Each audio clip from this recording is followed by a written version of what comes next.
And now we're on to the pathology section of the chapter. While this is definitely where the bread and butter of the chapter lies, also be forewarned that there are a lot of diseases listed. Remember this as a section to come back to a few times, to review the major diseases covered, and to look for key distinguishing features for each disease to keep them all straight. We'll try to present the key clinical scenario relevant for most of these disease processes. The first disease we'll discuss is called achondroplasia. Remember the concept of endochondral ossification that we just discussed? This is what happens when it doesn't work. Normally, patients would put down a cartilage framework to help form the structure of their long bones before forming bone over the scaffold.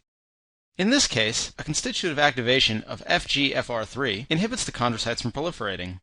This means patients can't grow out their limbs and will end up short. That said, remember not all bone grows by endochondral ossification. In fact, there is no problem with membranous ossification in these patients, so they will have a normal-sized head and trunk. Though because their limbs are short, they will appear disproportionately large.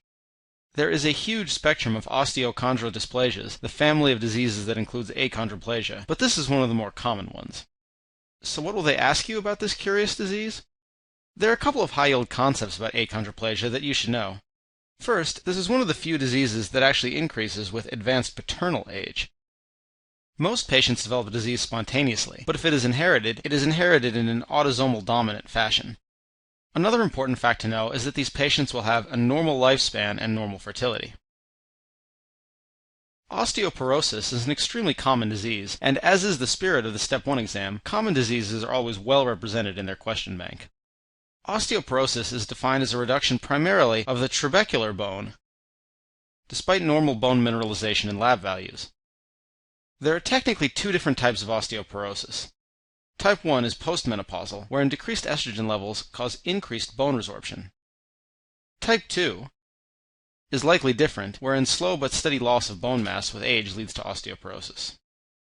Clinically, patients are assessed for osteoporosis using DEXA scan. Their bone mass at multiple different sites is measured using this scan and is compared against bone mass for young individuals. If their bone mass is less than 2.5 standard deviations from the mean, they are considered to be osteoporotic. If it is less than 1 standard deviation from the mean, they are considered to be osteopenic. There are many clinical signs of osteoporosis. The first one, and one of the more common ones, is vertebral compression fractures. These clinically present as acute or subacute back pain, sometimes after mild traumas, but often after no real trauma at all. Patients with osteoporosis can simply step off a curb, and the impact of putting their foot down that single step can actually cause a vertebral crush fracture. The classic clinical sign for this is point tenderness over the spine, usually along the thoracic spine. Often, these won't fracture quickly, but rather will fracture gradually, leading to multiple subclinical vertebral fractures. These won't present as back pain, but rather loss of height and kyphosis. Just imagine a 5'2" woman who then gets her height measured at 4'10" at the doctor's office. A second clinical presentation is with a fracture of long bones, like the femoral neck fracture, or the distal radius, which is called a Colles fracture.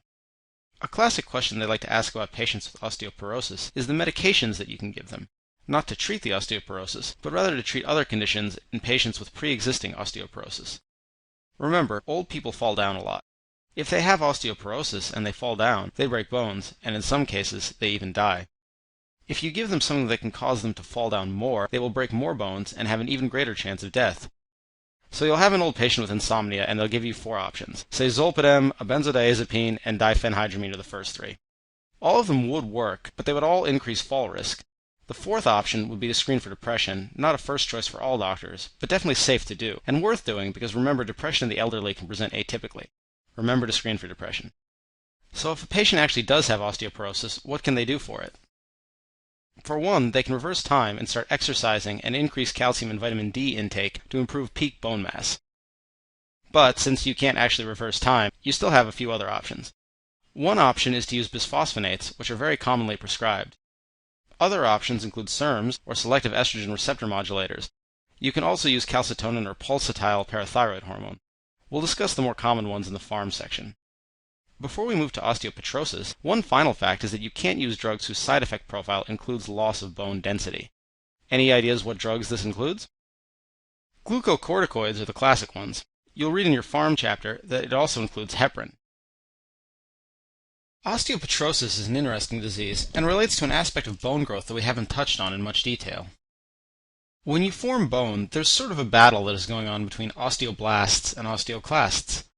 Osteoblasts are forming bone quickly to ensure growth progresses steadily, but this often leads to bone being formed in a way that is a bit haphazard and not refined into a good structure like that which is needed in healthy, mature bone. Luckily, most people have osteoclasts to resorb and shape this haphazardly placed bone. This ensures it is mature and well organized before it is finished. However, patients with osteopetrosis don't have normal osteoclast activity. This leads to them having thick, dense bones that are made of an immature substance, so even though you'd think they would be extra thick and hence extra strong, they're also very immature and actually prone to fracture. In normal, healthy bone, the center of bone is hollow enough for bone marrow to fill in. However, when bone growth is dysregulated, like in osteopetrosis, the marrow cavities are actually filled in. This leads to the most devastating problem, which is hematopoietic. There is anemia, thrombocytopenia, and increased risk of infection. This causes an increase in extramedullary hematopoiesis. It does not, however, cause any changes in serum calcium or phosphate, or in ALP or PTH levels, much like osteoporosis. The gene defect to recall for osteopetrosis is a genetic deficiency in carbonic anhydrase 2. The X-ray findings are classically noted as Erlenmeyer's flask bones that flare outwards.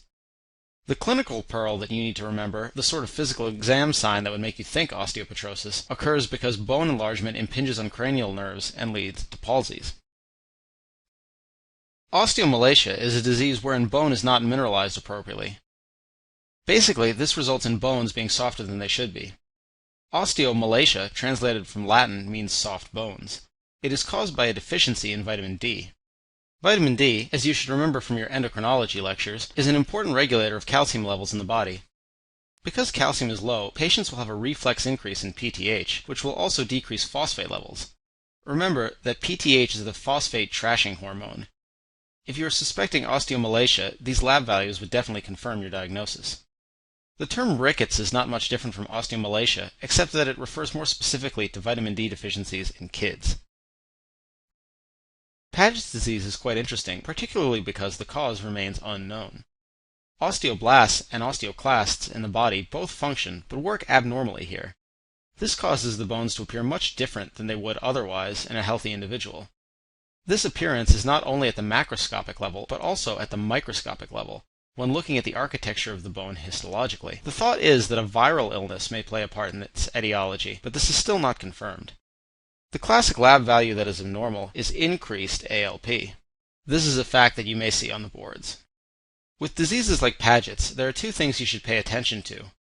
A, you should know the key catchphrases that will make the diagnosis, and B, you should know how the disease will kill you. So first, the catchphrase mosaic bone describes the macroscopic appearance, and even on imaging is a giveaway.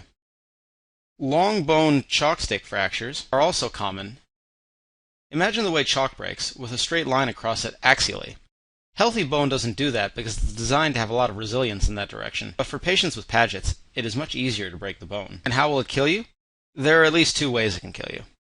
The first is that AV shunts form throughout the bone, causing high output heart failure. It can also lead to osteogenic sarcoma, again as a result of disordered bone growth. The classical vignette will likely have an older male with increasing hat size and also a possible hearing loss because of narrowing of the auditory foramen. While the latter could be similar to osteopetrosis, the labs, age group of patients involved, and additional clinical findings all should help you differentiate the two.